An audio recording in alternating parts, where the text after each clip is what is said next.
Assalamualaikum warahmatullahi wabarakatuh. Selamat pagi, siang, sore, malam, atau apapun itu. Ketemu lagi sama saya Tri Ratna Pamikatsih. Yang kali ini kita akan membahas mengenai financial foundation. Nah, sebelum kita masuk ke materi, kita akan ngomongin dulu nih kira-kira selama satu semester nanti kita akan membahas tentang apa aja.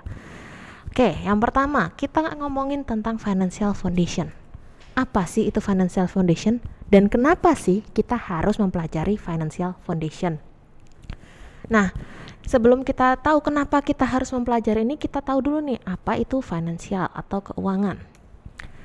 Financial foundation atau teman-teman biasa dikenal dengan keuangan merupakan sebuah ilmu atau sebuah cara untuk memutuskan tentang 3 hal. Apa yang kalian beli, apa yang dana dari mana yang kalian butuhkan, dan bagaimana mengelola asetnya. Nah, jadi keuangan itu tidak semerta-merta hanya memikirkan apa saja yang dibeli atau cari uangnya gimana, tetapi ada juga mencari bagaimana kita mencari cara untuk mengelola aset secara efektif dan efisien.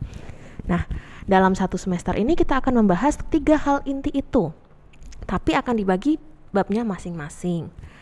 Oke. Nah, nanti dalam satu semester ini kita akan membahas sebenarnya ada 4 intinya.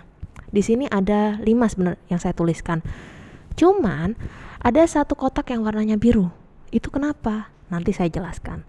Nanti di sini dalam satu semester ini kita yang pertama akan mempelajari what is finance. Kita mengetahui dulu finance itu apa? Finance itu dari sisi dalam perusahaan seperti apa? Finance dari sisi luar perusahaan itu seperti apa? Lalu apa sih yang dipikirkan oleh perusahaan tentang keuangan? Itu nanti kita akan pelajari. Tenang, karena ini masih awal, di What is Finance kita tidak akan ada yang namanya masuk ke angka. Karena angka sama keuangan itu 2 hal yang tidak bisa dipisahkan. Jadi nanti di What is Finance kita lebih mengenal dulu secara global mengenai keuangan itu apa. Lalu yang kedua, nanti kita akan ada membahas tentang understanding financial statement atau yang dikenal dengan laporan keuangan. Nah, laporan keuangan ini nanti kita akan membahas 3 hal. Kita akan membahas tentang neraca, laporan laba rugi, sama arus kas. Dari sini kita akan mempelajari seberapa powerfulnya dari ketiga laporan tersebut dalam dipakai untuk membuat sebuah keputusan. Lalu yang selanjutnya, yang ketiga, kita akan membicarakan tentang short term financial management. Nah, ini kaitannya dengan teman-teman nanti kalau misalnya mau melakukan pembiayaan dalam jangka pendek. Karena seperti yang kita tahu, rencana itu ada jangka pendek dan jangka panjang. Nah, ketika teman-teman punya rencana jangka pendek, kira-kira membiayainya seperti apa? Di sini kita akan kulik lagi jenis-jenis pembiayaan jangka pendek itu seperti apa. Nah, kalau kita udah membicarakan jangka pendek, baru kita akan masuk yang ke jangka panjang, ke obtaining long term financing. Di sini teman-teman kita akan membahas tentang apa saja sih pembiayaan jangka panjang dan bagaimana kita menggunakannya, pengelolaannya seperti apa dan keputusannya apa saja.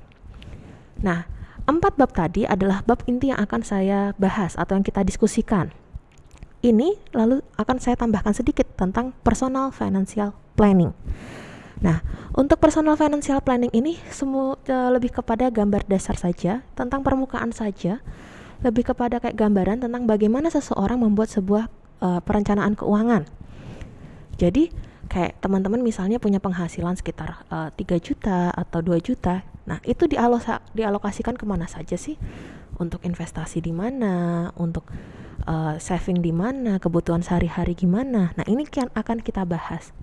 Tapi personal financial planning ini sifatnya kondisional. Kalau misalnya memang nanti dari dari what is finance sampai long term financing ternyata kita sudah terlalu dalam, di personal financial planning ini akan saya kasihkan sebagai pengetahuan dasar saja. Cuma nanti kalau misalnya memang waktunya masih mencukupi, akan kita kulik lagi lebih dalam di financial planning. Nah, selanjutnya ini tentang grade atau tentang penilaian. Masih sama seperti yang mungkin teman-teman yang pernah mendapatkan mata kuliah saya sebelumnya. Ada 5 komponen yang akan saya nilai di financial foundation ini.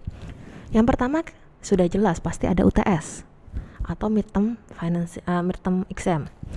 Ada juga yang namanya final exam atau yang bisa dikatakan dengan UAS. Jadi UTS dan UAS itu sudah wajib. Lalu saya juga akan memberikan kuis dan tugas. Tapi tenang aja teman-teman, saya tidak akan memberikan tugas atau kuis dengan jangka waktu yang cepat. Misalnya saya ngasih minggu ini, minggu depan harus sudah dikumpulkan, enggak.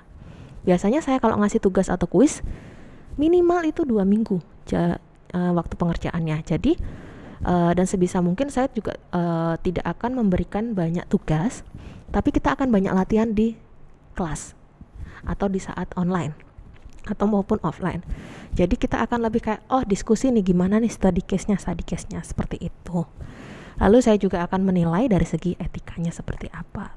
Tapi intinya kalau teman-teman bisa melewati, insya Allah nilainya juga akan ini. Tapi tenang, yang harus diperhatikan bahwa kalau teman-teman itu segala sesuatunya jangan berpatok pada nilai. Yang lebih baik pada bagaimana prosesnya teman-teman memahami tentang financial foundation. Oke, sampai di sini dulu lagi tentang dasar atau tentang kontrak kita atau apa yang kita bahas selama 1 semester ke depan. Wassalamualaikum warahmatullahi wabarakatuh.